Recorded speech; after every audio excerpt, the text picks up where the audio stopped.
मैं आज आप खड़ा हूं, आज 250 साल के जश्न में, 275 साल के जश्न में, 300 साल के जश्न में।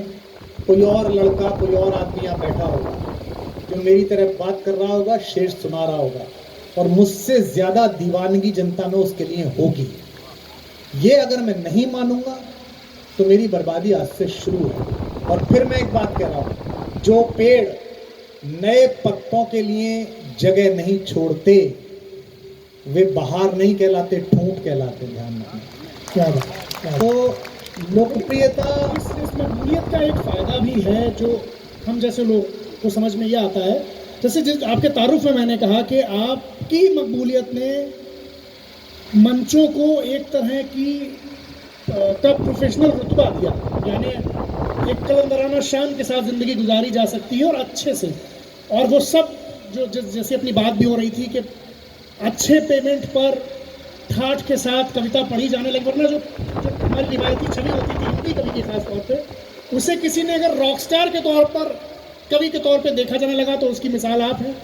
तो मुझे ये बताएं कि ये जो सफ़र आपने तय किया, अब थोड़ा सा इसके बारे में, तो मकबूलियत की जो वो पहलू था उस पर हमने बात कर ली, लेकिन ये मैं इसलिए पूछ रहा हूँ सवाल ताकि जो नए लोग आपको सुन रहे हैं वो मोटिवेट हो सके कि ये जो ब्रांड आपने बनाया हिंदी कविता को, जो पूरी एक छवि बदल दी, वो उसमें किस तरह से हो। देखिए हिमांशु, आपने पहली बात कही कि पैसा, कि 25 लाख लो एक रात के, कि 20 लाख लो, कि कितने लाख लो। नहीं, क्योंकि वाणी प्रकाशन ने जो मैंने बात कही, ठीक है, बहुत कम पैसे दिए। बिल्कुल, वो आप कह रहे हो कि 1 करोड़ रुपए किताब के दिए, बहुत कम पैसे दिए। 2 साल पहले जब 1 करोड़ रुपए दिए तब भी चर्चा छपी के कविता की किताब के 1 करोड़ रुपए दे दिए। अरे हद हो गई, 1 करोड़ रुपए दे दिए भाई। 200 करोड़ की पुल की दलाली में एक चोर नेता ले जाता है 5 करोड़ रुपया यार, उसका तो कोई योगदान ही नहीं है। मैंने तो दिल जलाया है, मैं तो बर्बाद हुआ हूं। जिसके इश्क में लिखा था वो भी नहीं मिली और पैसा भी नहीं मिलेगा, हद हो गया यार, तो बदतमीजी है। मेरा तो इसके खिलाफ लड़ाई है भाई। हमारे ईस्टर्न यूपी में गाया जाने वाला गाना, वेस्टर्न यूपी में गाया जाने वाला गाना है वो इतनी कली का घाघरा ठुमक चालूंगी, एक बच्ची ने गाया और दूसरे ने संगीत बनाया और एक लड़की डांस करा, महोत्सव में आई, वो 20 लाख ले गई। उस पर जायज है। खबर छपती है कि ददरी मेले में कुमार विश्वास ने लिया 25 लाख। अरे ठीक है, मैंने लिया 25 लाख, पर नाम नहीं लूंगा। वो एक सी ग्रेड हीरोइन तुमने जो बुलाई थी, उसको 15 लाख किस बात के दिए थे तुमने? तो ये लड़ाई मेरी पैसे की नहीं है। मैं इसी सफर को देखो मैं क्या कह रहा हूँ, मेरे छोटे प्यारे भाई बहनों, एक बात कान खोल के सुनना। मैं गरीबी में पला हुआ बच्चा हूँ, मास्टर का बच्चा हूँ। 31 तारीख को सैलरी आती थी, 1-2 तारीख को, उसके बाद अखबार वाले का पेमेंट होता। वो कहता था गुरुजी जरा वो बिल था, बेटा 3 तारीख को ले लेना। उसके बाद यहाँ तक पहुँचा हूँ। एक अच्छे दिमाग और दिल का सबसे वाहियात उपयोग है पैसा कमाना, सबसे घटिया उपयोग है, कोई चीज ही नहीं है पैसा कमाना। ज्यादा अच्छा उपयोग मैं आजकल अपना कर रहा हूँ, मुझे पता नहीं, और मैं चाहता हूँ कि जल्दी से जल्दी मेरा ऑफिस और मेरे बच्चे मुझे उस दिन में ले आए, अगले कुछ 5-6 साल में, जब मैं किसी शहर में रात बिताने के लिए पैसे पूछना बंद कर दूं, मेरे ऑफिस के लोग 5 स्टार होटल का स्टूवर्ड पूछना बंद कर दें, मेरे अंदर महक जमे, कोई कोने में से एक लड़का कहे कि साहब वो हमने गालिब के जन्मदिन पर, उनकी जयंती पर एक नशिस्त रखी है रामपुर में, नए कुछ लड़के आपको गज़लें सुनाएंगे और आपकी भी सुनेंगे, और मैं गाड़ी उठाऊं और बिना पैसे पूछे चलाऊं। मैं वो दिन लाना चाहता हूं जल्दी से जल्दी अपनी जिंदगी में। लेकिन उससे पहले ये ज़रूरी है कि कवि को, शायर को ये मकाम मिले। 70 के दशक की फिल्मों में राजेश खन्ना तो होते थे हीरो, और महमूद और जानी वाकर साहब वो होते थे उनके दोस्त शायर।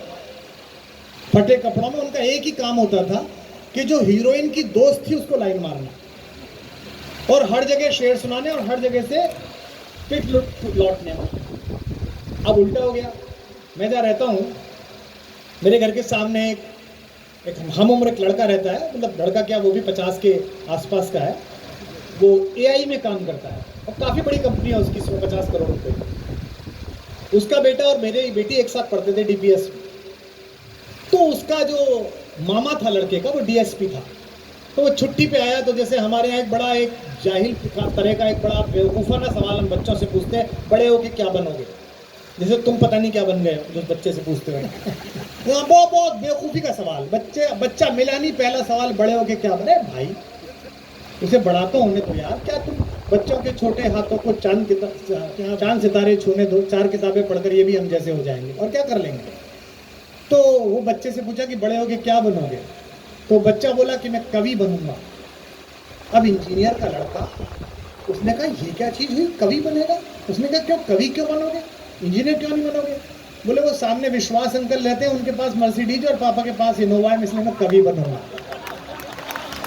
ये गाड़ियाँ, ये पैसे, ये सब इसलिए नहीं है कि ये मुझे सुख देंगे, ये इसलिए है, मुझसे कोई कहता है, इलाहाबाद में मुझे किसी ने कहा कि निराला कैसे कविता पढ़ते थे।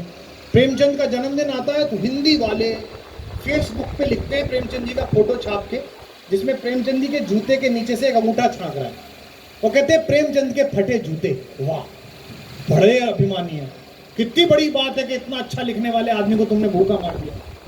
मैंने इलाहाबाद में कहा कि जो हमारा नया लड़का 1 लाख रुपए में आपको चुटकुले की कविता और कविता का चुटकुला सुना रहा है, इसे जो तुम 1 लाख रुपए दे रहे हो, बेसिकली ये नहीं ले रहा, तुमने मेरे प्रतिभाशाली पूर्वज सूर्यकांत त्रिपाठी निराला को कविता लिखने के अपराध में भूखा मारा था, ये उसका मुआवजा ले रहा है तुमसे, उसका जुर्माना ले रहा है तुमसे।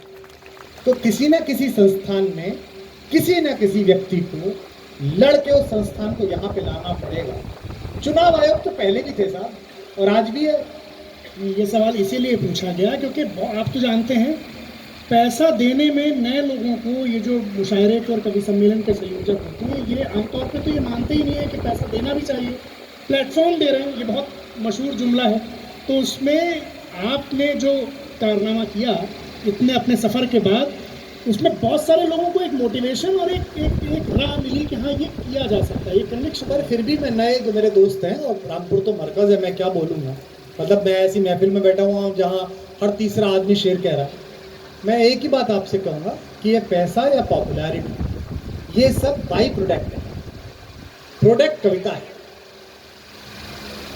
2 सितंबर 1988 को हापुड़ के जैन समाज के कवि सम्मेलन में मैंने पहली बार कविता पढ़ी।